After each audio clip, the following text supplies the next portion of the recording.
চট্টগ্রাম নগরীতে টানা কয়েকদিনের ভারী বর্ষণে জনজীবন বিপর্যস্ত হয়ে পড়েছে। নগরীর নিচু এলাকাগুলোতে পানি জমে সৃষ্টি হয়েছে তীব্র জলাবদ্ধতা, ফলে চরম দুর্ভোগে পড়েছেন সাধারণ মানুষ। এমন সংকটময় পরিস্থিতিতে পানিবন্দী মানুষের পাশে দাঁড়িয়েছেন চট্টগ্রাম মহানগর যুবদলের যুব সংগঠক মোহাম্মদ হান্নান। বৃষ্টির কারণে সৃষ্ট জলাবদ্ধতার যারা আটকে পড়েছেন এবং ঘর থেকে বের হতে পারছেন না, তাদের কাছে জরুরি ভিত্তিতে শুকনা খাবার পৌঁছে দিচ্ছেন এই যুবদল নেতা। মোহাম্মদ হান্নানের এই মানবিক উদ্যোগকে স্থানীয়দের মধ্যে ব্যাপক প্রশংসা কুড়িয়েছে। তিনি জানান, বিপদের সময় সাধারণ মানুষের পাশে থাকা তার দায়িত্ব এবং এই দুর্যোগ পরিস্থিতি বিএনপি ও অঙ্গ সংগঠন স্বাভাবিক না হওয়া পর্যন্ত তারা এই কার্যক্রম চলমান রাখবেন।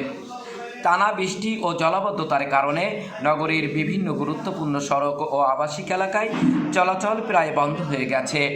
কর্মসূচি ও সাধারণ মানুষেরা পড়েছেন সীমাহীন দুর্ভোগে। রাস্তাঘাট তলিয়ে যাওয়ায় যানবাহন চলাচল ব্যাহত হচ্ছে, যার ফলে স্কুল কলেজের শিক্ষার্থী ও অফিসগামীরা সবচেয়ে বেশি বিপাকে পড়েছেন। স্থানীয় বাসিন্দারা মোহাম্মদ হান্নানের এই উদ্যোগকে সাধুবাদ জানিয়ে বলেন, সরকারি বা আনুষ্ঠানিক কোনো কর্মসূচির অপেক্ষা না করে নিজের সামর্থ্য অনুযায়ী দুর্গত মানুষের কাছে খাবার পৌঁছে দেওয়া সত্যিই প্রশংসনীয়। তারা আশা প্রকাশ করেন, সমাজের সামর্থ্যবানরা যদি এভাবে বিপদের দিনে মানুষের পাশে দাঁড়াতেন তবে মানুষের দুর্ভোগ কিছুটা হলেও লাঘব হতো। জলাবদ্ধতা নিরসনে দ্রুত কার্যকর পদক্ষেপ গ্রহণের জন্য এলাকাবাসী ও সংশ্লিষ্ট কর্তৃপক্ষের প্রতি জোর দাবি জানিয়েছেন। Mohammad Shahriar Ripon, Daily Present Times, Chittagong.